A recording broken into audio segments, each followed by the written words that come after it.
Hello, I'm your host Jim McClean. Welcome back to another episode of the Banterflix Movie Review Show here on NvTv.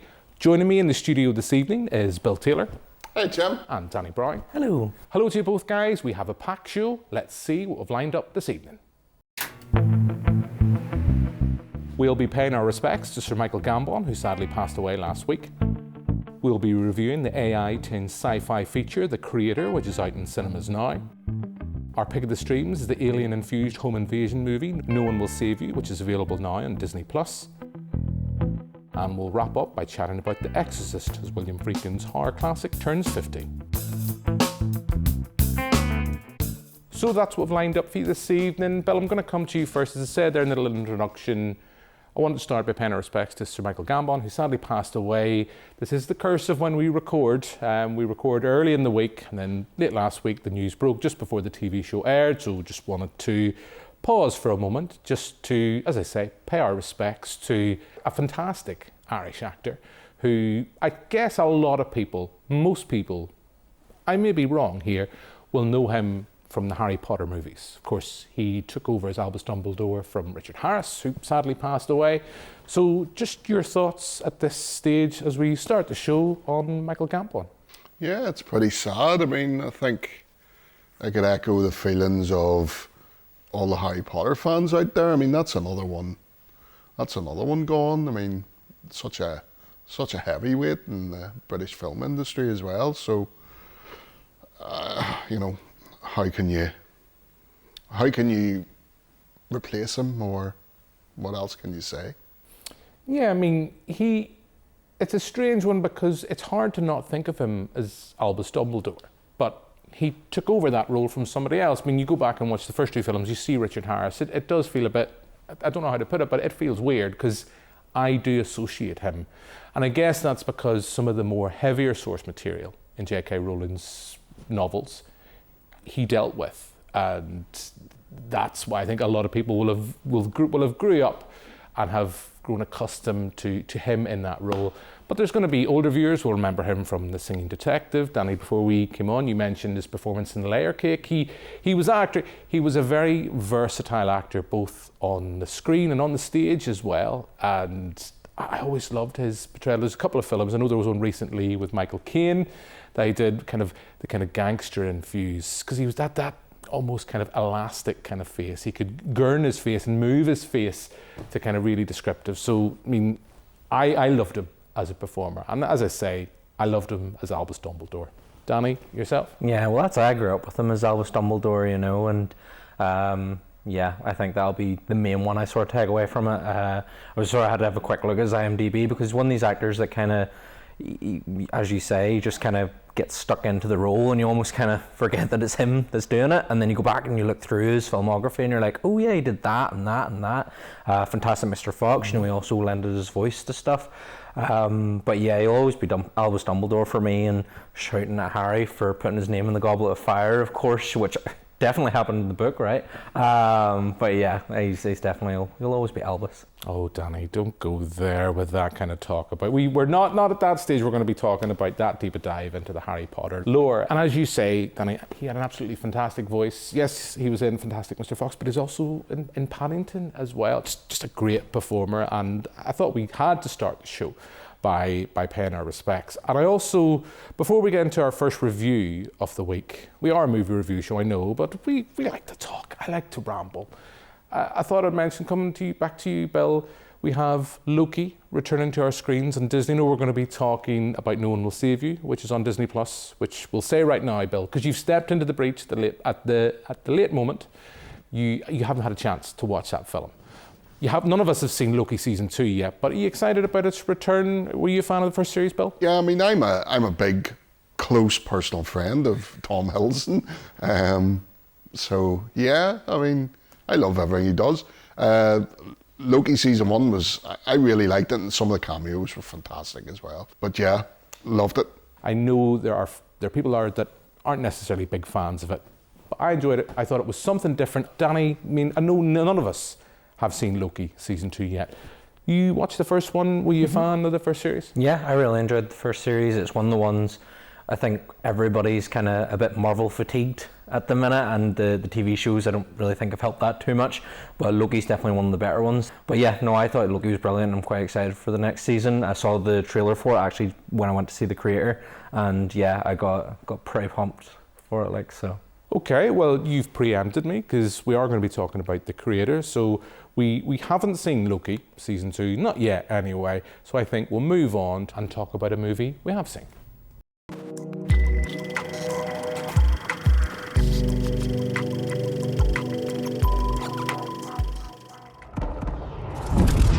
They've come for me. I have to help. There's nothing we can do.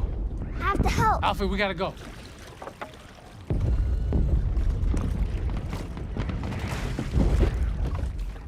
Alfie! Alfie!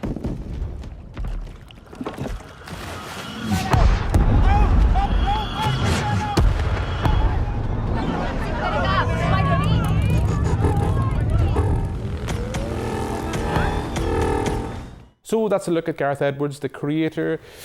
AI, dystopian future. No, it's not the news today. It is a sci-fi feature. It's out in cinemas now. Very much a hot topic right now. We've had Ethan Hunt battling AI nemesis. Now we have John David Washington. He's trying to save the world from destroying itself, really, from the threat from AI. The trailer does a lot of the lifting for the film. I do think the trailer is slightly spoilerific for this film, if I'm honest. But I also don't think it sells it very well. And as I say, we've all seen this. Bill, I'll start with you. I mean, Gareth Edwards did Rogue One, which I know you're a huge fan of. I'm guessing you're going to mention it, so I'm going to preempt you by bringing it up at this point. But were you a fan of this film?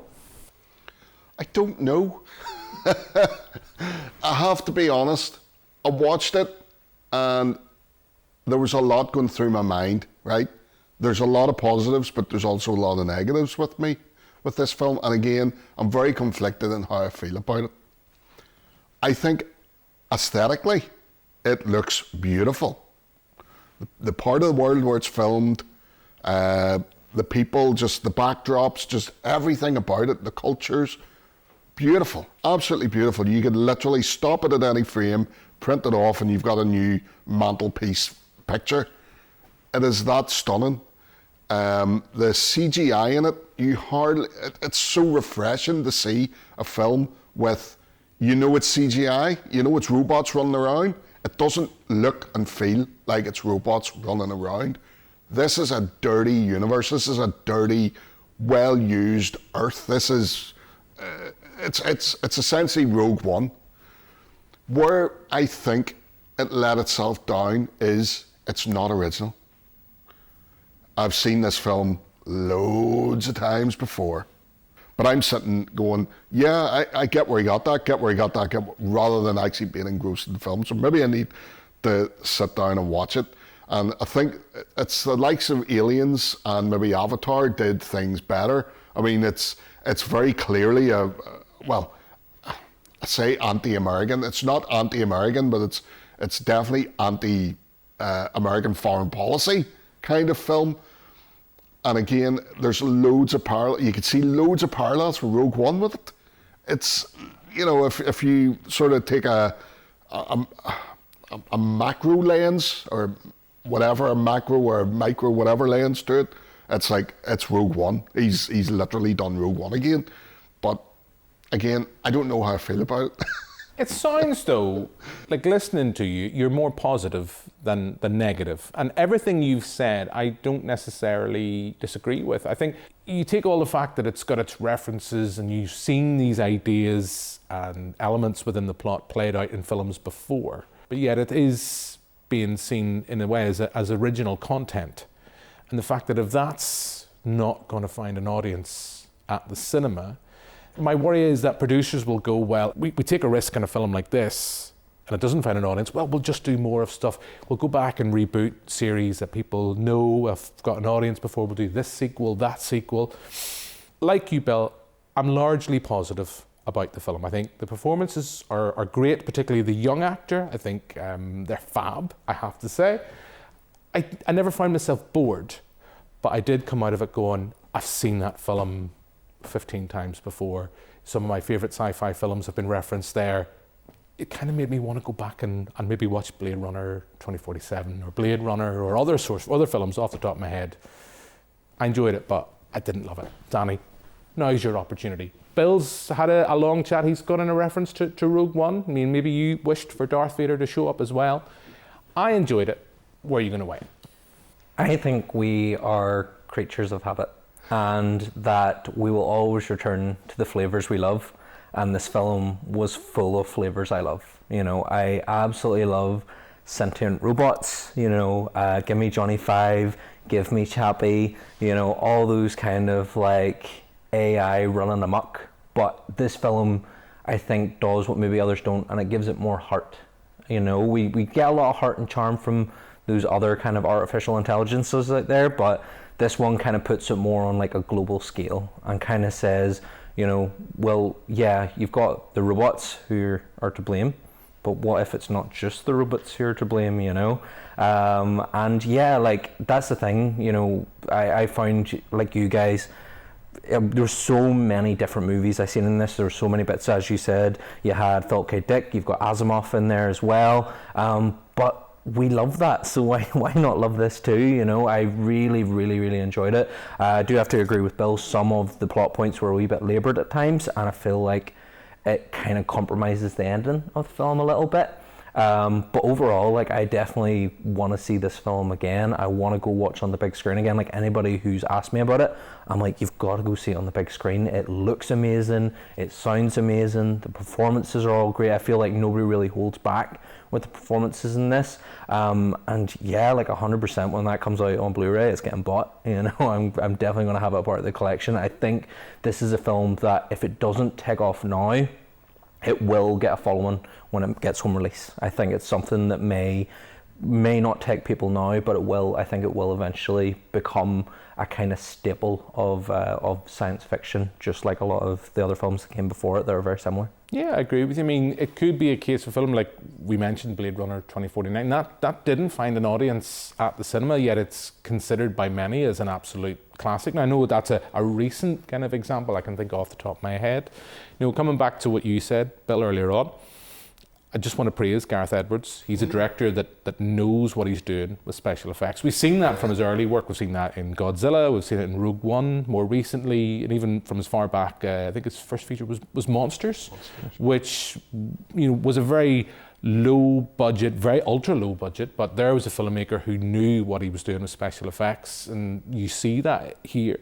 And just coming back again, Bill, to what you said, you know, it's very much influenced. We've talked about a lot of sci-fi as well, but it's influenced by kind of the kind of platoon, apocalypse now kind of era of war cinema, particularly the Vietnam War cinema.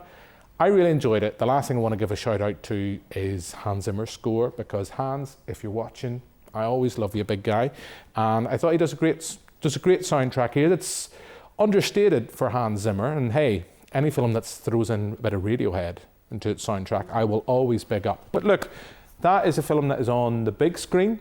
I think we'll move on and talk about something that is on the digital screen.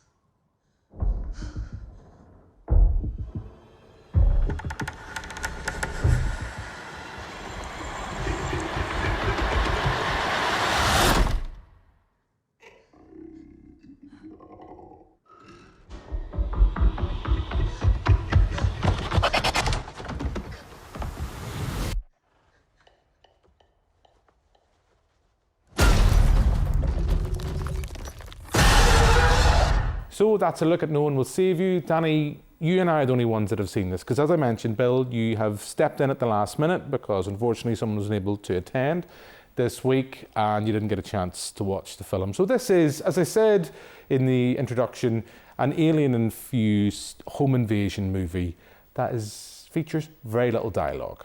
I think there's 5 words uttered throughout the film, or 5 bits of dialogue muttered throughout the film.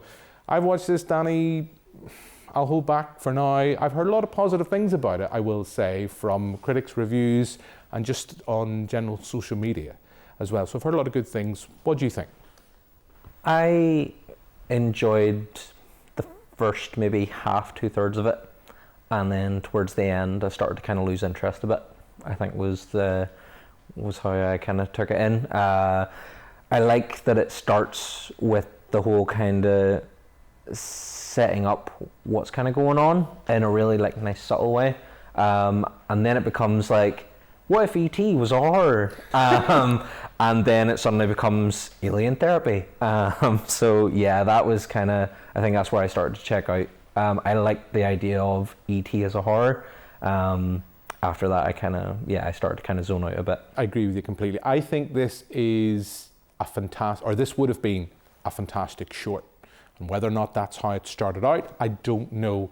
First half hour, I thought, right, this is interesting. I love the lack of dialogue. I mean, I like when it's not used as a gimmick in the sense that, oh, we have 15, 20 minutes, there's no dialogue. It's like, brilliant, that's great. You know, Mel Brooks did films, there was silent cinema for years before sound came on. And once that went on, and the fact, it felt like they deliberately then tried, oh, well, you know, here would be a moment for, naturally, for dialogue to emerge within the narrative, and they kind of use a reason to kind of avert that. And I don't know, and the fact that it then becomes so little dialogue, I don't know, does that then become a gimmick in its own right?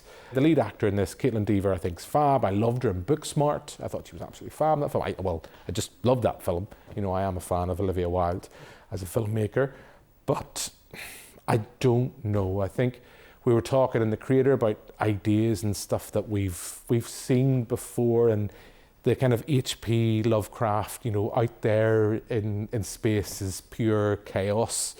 It's there. Great idea for a short. I don't necessarily know for what its hour and 40-minute runtime, whether it held my interest enough. Coming back to that plot point or that decision to have so little dialogue, that worked for you, Danny? Yeah, I think, it was one of those things that as it played out, I was like, oh, this is interesting, but there's also definitely times in it where I'm like, if that was me, I'd be talking to myself. Like, there's no way you're going to be walking around that house the whole time not speaking. Like, I'd definitely be singing wee tunes or something. And yeah, it borders on the gimmicky, but it also does work quite well. I think it's just personal preference, really, if you're into that or not. I thought it worked all right. But if it was me, I'd 100% be making weird noises and stuff. Which I guess the aliens kind of do for you in this. Yeah, I mean, they do. The aliens do make weird noises. I guess maybe it says more about me than anything, viewers, and I do apologise. I'm not going to say anything. I think I would have had, if it was me in that situation, there'd be a lot more expletives. That's all I'm going to say, because I'm quite happy to curse away to myself. Not on air when I'm presenting NvTv. Bill, you have been largely silent in this. You haven't seen the film. I don't know whether you've heard about it, whether you'd seen trailers or anything. From just listening to Danny and I, have we sold you on this? I know we're not giving it the big sell, and we're not as positive about it as we were The Creator, but are you intrigued to check this out on Disney+? Yeah, I'll probably check it out. I'll see. I like alien stuff, so I'll give it a go. Sure, I've got Disney, may as well use it. There we go. You can stick that on the poster. I've got Disney, I'll give it a go. Well, look, that's our pick of the streams. I think we'll move on and finish this week's show by discussing a film that we've all seen.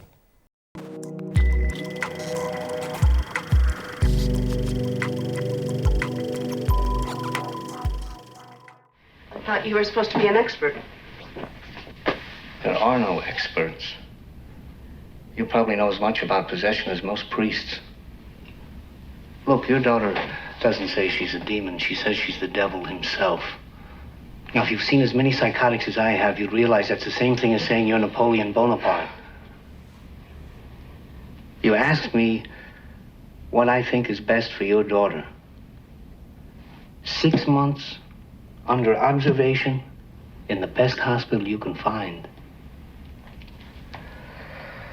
You showed me Reagan's double. Same face, same voice, everything. And I'd know it wasn't Reagan. I'd know in my gut. I'm telling you that that thing upstairs isn't my daughter. Now, I want you to tell me that you know for a fact that there's nothing wrong with my daughter except in her mind. You tell me you know for a fact that an exorcism wouldn't do any good. You tell me that!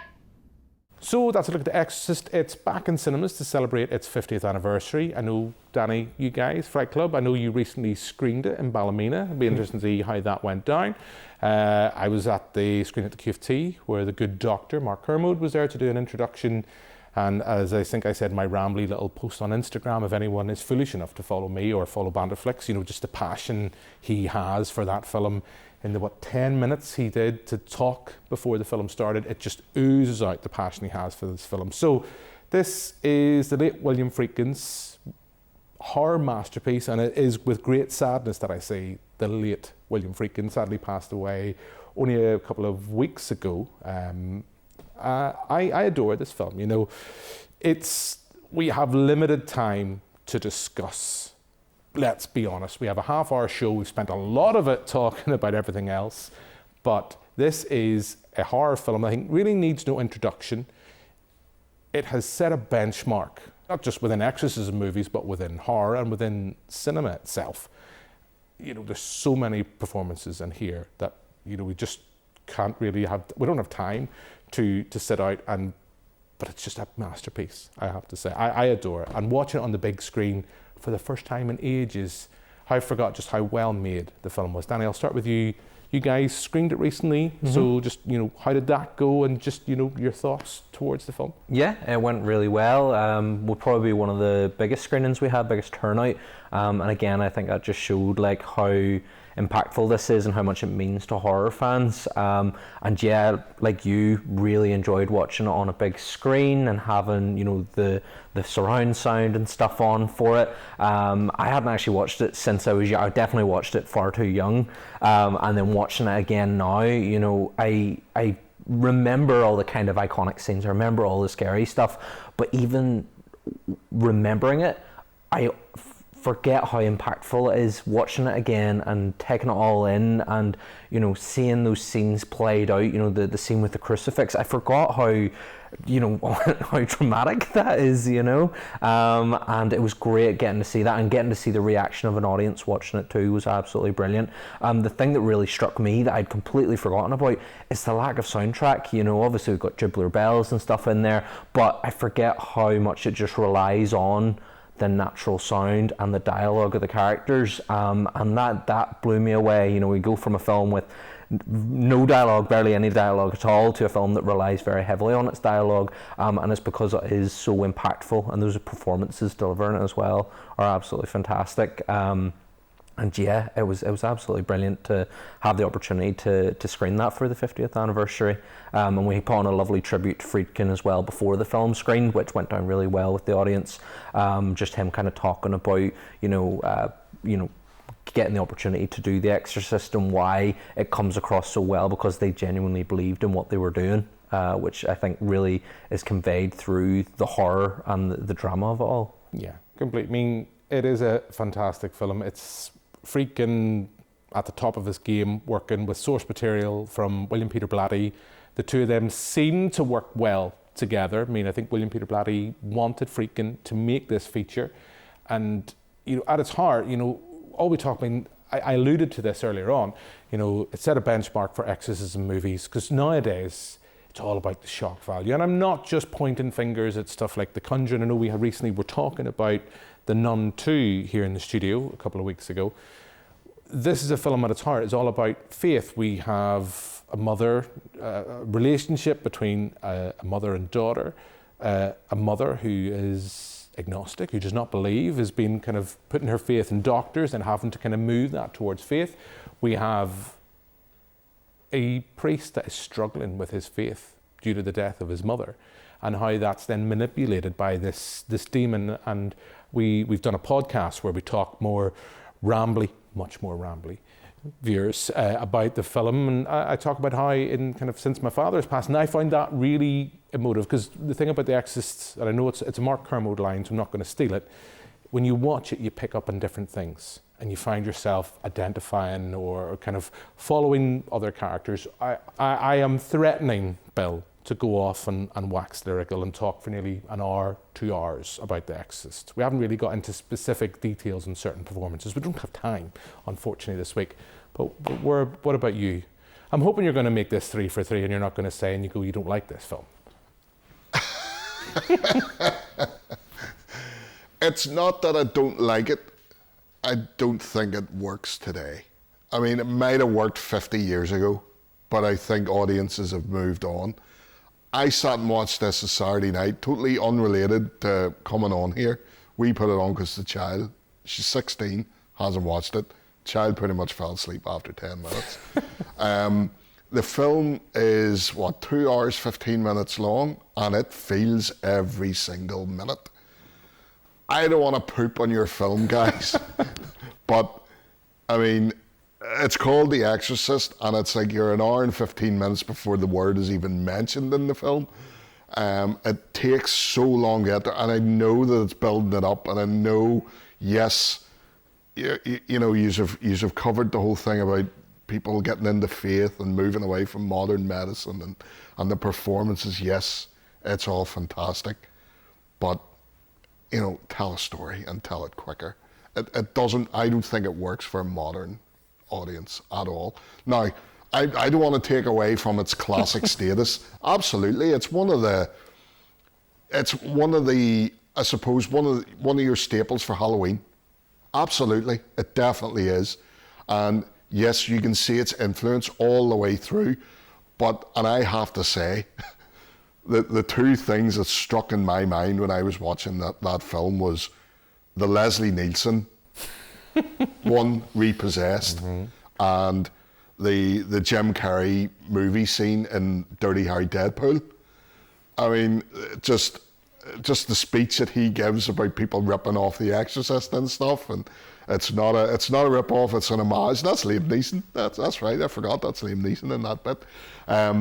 But yeah, I mean, yes, I don't want to take away from its high status. It is one of the best, and it deserves to be revered. Every aspect of it, yes. But does it work for a modern audience? No, absolutely not. My honest gut is the fact that you get scared because you care, and the problem with so many modern horror films, we really don't have time for this, apologies, but it's that sense, it's a ghost train. You have to get on and then you get off, and you want to be, you know, someone wants to come up behind you and go boo a couple of times. That works once or twice, but The Exorcist, as I think I made this point earlier on, it's that sense of when you come back, there's things you can kind of look into within the source material. Before we go, Danny, you guys have another screening lined up. Do you want to tell our viewers just what it is and when it is? Yeah, Friday the 27th of October in the Braid Theatre. We're showing Killer Clowns from Outer Space for the 35th anniversary screening, and I cannot wait. Okay, and where can people find out more about that? Go to the Braid's website. You can also find us on Facebook, Twitter, and Instagram under the Fright Club NI. Okay, well, fantastic. That's all we have time for this week. But before we do, let's have a look at what we'll be talking about next week. What you're doing here is dangerous. People have died on both sides of possession. Come on, baby. Come back to us, okay? If you don't make it, I don't make it. What do you want to be going to Lourdes for anyway? I always wanted to go there. If you go out that door, don't bleeding bother coming back. Miracles happen there. He could speak. How are you, Chrissy? My mother is dead. I'm in a place I swore I would never come back to. Hi. I wouldn't have recognized you. 40 years would do that to you. I'd say, yeah, mixed. Yes, Vince. Great to have her back. So that's the films we'll be discussing next week. Yes, we're going to be talking about the Exorcist sequel. Can't wait. But hey, maybe I'm going to be proven wrong. Every day is Christmas when you love cinema, because the next film you watch could be that Super Nintendo you were promised. Might just be the Master System that you didn't really want. But anyway, that is all we have time for. All that's left for me to do this evening is to thank my two guests. So thank you very much, Bill. Cheers, Jim. Thank you very much, Danny. Thank you. Thanks very much for watching at home. We'll be back next week with another episode. But for now, until then, goodbye.